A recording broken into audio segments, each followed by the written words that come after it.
Hello বন্ধুরা, welcome to শ্রেষ্ঠাস creation. তোমরা সবাই কেমন আছো? আমি তো ভীষণ ভালো আছি। ভূত চতুর্দশীর অনেক অনেক শুভেচ্ছা। আজ সেই 14 প্রদীপ, 14 শাক, সব কিছুর দিন। তো অনেক অনেক প্রদীপ, মানে বিশেষ করে 14 প্রদীপ জ্বালিয়ে, কিছু লাইটস জ্বালিয়ে বাড়িটাকে একটু আলোকিত করলাম। আর সেটাই তোমাদের সাথে একটা ছোট্ট ভিডিওর মাধ্যমে শেয়ার করছি। আর শেয়ার করছি কিছু কথা, যে আজকের এই দিনে মেয়েরা শুধু মা লক্ষ্মী হয়ে থাকলে কিন্তু একদমই চলবে না, হয়ে উঠতে হবে মা কালী।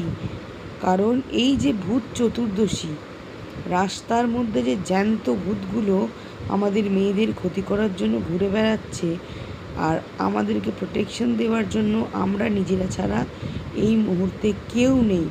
তো তার জন্য ব্যাগের মধ্যে কটা লিপস্টিক, নেল পলিশ কম রেখে কিছু টুকিটাকি অস্ত্র রাখা প্রয়োজন, যাতে কিছু মিনিটের জন্য এই ভূতগুলোকে ইনজিওর করা যায়। ঠিক আছে? তো আমার এই কথাটা ভালো লাগলে, আর ভিডিওটা ভালো লাগলে, আর এই সাজানোটা অবশ্যই ভালো লাগলে একটা লাইক, কমেন্ট, শেয়ার তো করে দিও প্লিজ। আর সাথে সাবস্ক্রাইব করতে কিন্তু ভুলো না। আবারও বলছি, সবাইকে ভূত চতুর্দশী শুভেচ্ছা। দিওয়ালিতে আবার দেখা হবে।